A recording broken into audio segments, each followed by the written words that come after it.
नमस्कार बच्चों, आज हम हिंदी में करेंगे स्वर के भेद।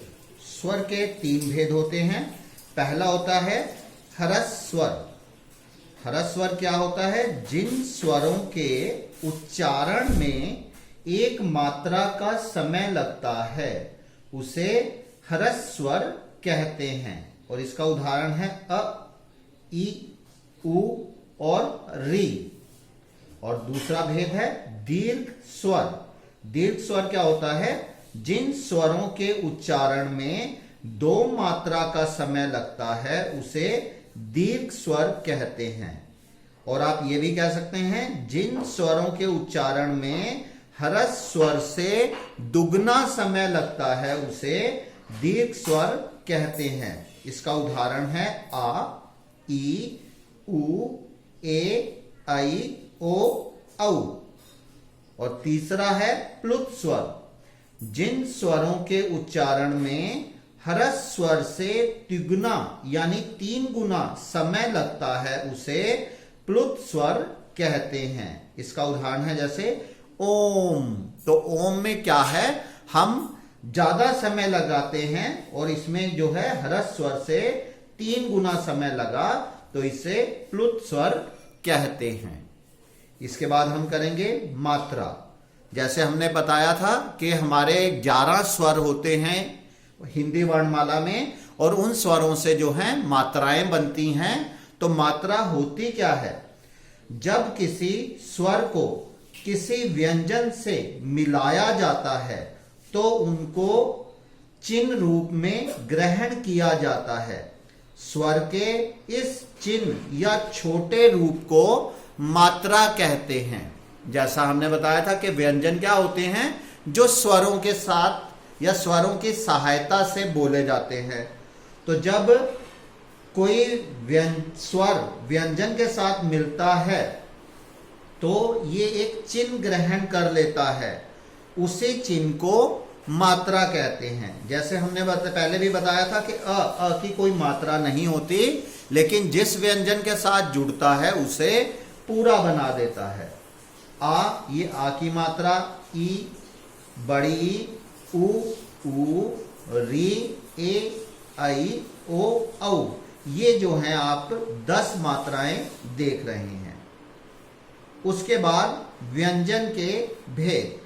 व्यंजन के जो भेद हैं, सबसे पहले हम करेंगे स्पर्श व्यंजन। स्पर्श व्यंजन क्या होता है? स्पर्श का शाब्दिक अर्थ है छूना। जिन व्यंजनों के उच्चारण में जीवा मुख के विभिन्न भागों का स्पर्श करती है उसे स्पर्श व्यंजन कहते हैं। और ये संख्या में कितने होते हैं? 25। क से लेकर म तक, जो हमने पहले भी किया था, क्वर्ग, च्वर्ग, ट्वर्ग, त्वर्ग और पवर्ग। तो ये 5 गुना 5 25, टोटल 25 जो है स्पर्श व्यंजन होते हैं। उसके बाद थे अंतस्थ व्यंजन। जिन व्यंजनों के उच्चारण में श्वास का अवरोध बहुत कम होता है, यानी जब हम इनका उच्चारण करते हैं तो हमारा जो श्वास है, जो सांस है, वो बहुत कम रुकता है, उसे अंतस्थ व्यंजन कहते हैं। और ये संख्या में कितने होते हैं? 4। कौन कौन से? य, र, ल और व। उसके बाद है ऊष्म व्यंजन। ऊष्म व्यंजन क्या होता है? जिन व्यंजनों के उच्चारण में मुख से गर्म या ऊष्म हवा निकलती है उसे ऊष्म व्यंजन कहते हैं। और ये संख्या में 4 हैं। श, श, स, ह।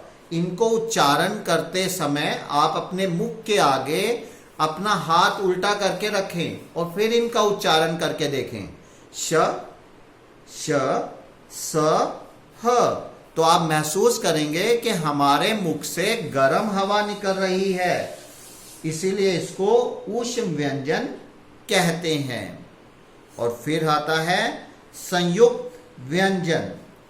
2 या 2 से अधिक व्यंजनों के संयोग से बनने वाले व्यंजन संयुक्त व्यंजन कहलाते हैं। कि जब दो व्यंजन आपस में जुड़ेंगे तो वो क्या होगा, संयुक्त व्यंजन। जैसे क्ष, ये किससे बना, क और श, षटकोण।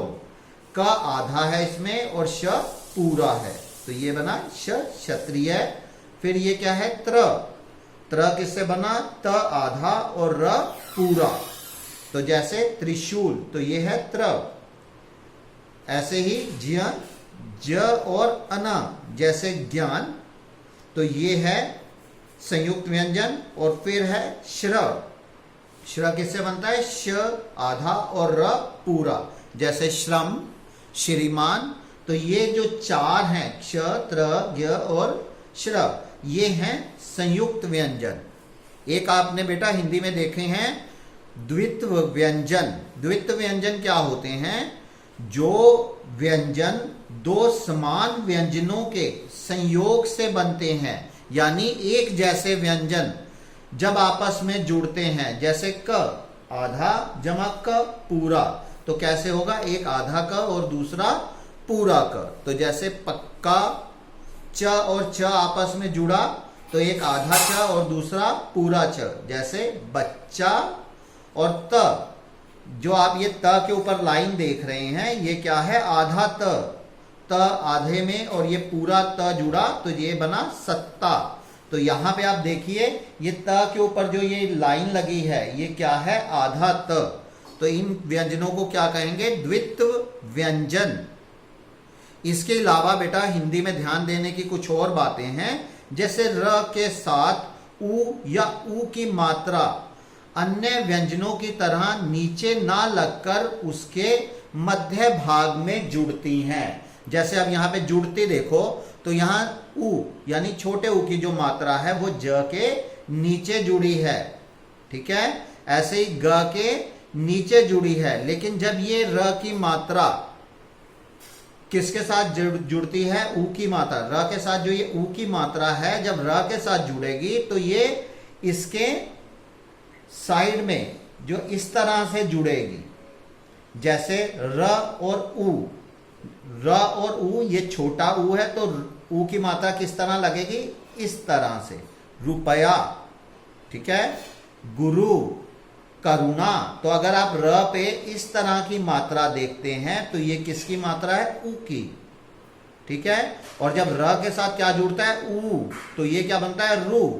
तो इस तरह की जो ये मात्रा होगी, ये किसकी मात्रा है, उ की मात्रा।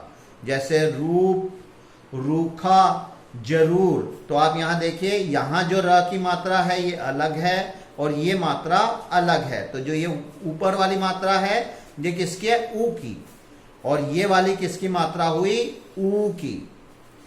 यदि ई की मात्रा वाले व्यंजन से पहले स्वर रहित व्यंजन होता है, स्वर रहित व्यंजन कौन सा होगा, जो आधा होगा। जैसे हमने बताया कि व्यंजन क्या होते हैं, जो स्वरों की सहायता से बोले जाते हैं, और अगर उनके साथ स्वर नहीं जुड़े होंगे तो वो क्या हो जाते हैं, स्वर रहित व्यंजन क्या हो जाते हैं, आधे हो जाते हैं।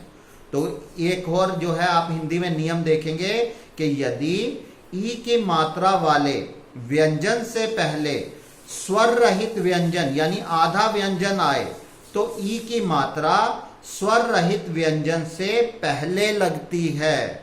जैसे आप देखिए शक्ति, शक्ति में जो ये ई की मात्रा है, छोटी ई की मात्रा, जो ई की मात्रा है ये किसकी है, त को लगनी चाहिए, लेकिन उससे पहले क्या आ गया, आधा व्यंजन।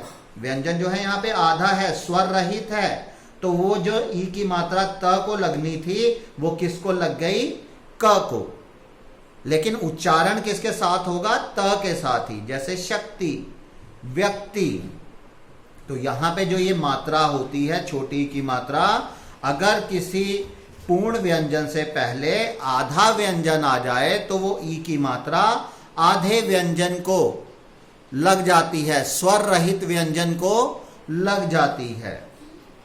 और एक और जानकारी आपके लिए कि हिंदी को 14 सितंबर 1949 को संविधान सभा ने राजभाषा के रूप में स्वीकार किया था। ये सभी को पता होना चाहिए कि कब किया था, 14 सितंबर 1949 को। तभी से जो है हिंदी भाषा हमारी क्या है, राजभाषा है। और हर वर्ष 14 सितंबर को हिंदी दिवस के रूप में मनाया जाता है। तो आज बेटा हमने क्या किया, स्वर के भेद, उसके बाद व्यंजन के भेद, और कुछ हमने ध्यान देने योग्य बातें कि र के साथ ऊ की मात्रा किस तरह से लगती है, और अगर व्यंजन जो है एक पूर्ण व्यंजन से पहले कोई स्वर रहित व्यंजन आ जाता है यानी आधा व्यंजन आता है तो वो ई की मात्रा का प्रयोग कैसे होता है, ये आज हमने किया। धन्यवाद।